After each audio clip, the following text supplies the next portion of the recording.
Hello అండి, అందరు బాగున్నారు కదా. నేను కూడా చాలా బాగున్నాను. సో ఈరోజైతే పారిజాతం ప్లాంట్ గురించండి. సో మనకి ఇక్కడ ప్లేస్ తక్కువ ఉండడం వల్ల నేను గోరింటాకు అండ్ ఎర్రమల్లెల చెట్టు కూడా పెట్టేశాను. And one of the reason అయితే ఈ చెట్టును ప్రొటెక్ట్ చేయడం కోసం ఆ గోరింటాకు మొక్క కూడా ఇక్కడ పెట్టాను. అండ్ ప్లేస్ కూడా తక్కువ ఉంది. సో చూసారు కదా, చాలా బాగా గ్రోత్ అయితే వచ్చింది. దీన్ని నేను నర్సరీ నుంచి తెచ్చి పెట్టాను.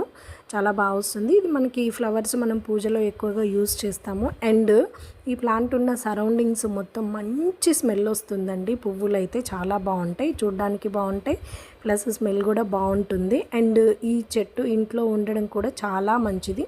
ఇది ఒక దేవతా వృక్షంగా కూడా మనం పరిగణిస్తాము. సో మనకి ఇదైతే మేకలు తింటున్నాయని నేను ఇట్లా హైట్లో పెట్టేసి చిన్న చిన్నగా హైట్ పెంచుకుంటూ ఇట్లా పైకి జరుపుకుంటూ పెంచడం జరుగుతుంది. ఈ చెట్టు అయితే నిజంగా ఒక యుద్ధం చేస్తుందండి. సో మొత్తానికైతే ఈ హైట్ అయితే వచ్చింది. పూలు రావడం ఇప్పుడే స్టార్ట్ అవుతుంది. నాకైతే చాలా హ్యాపీ అనిపించింది.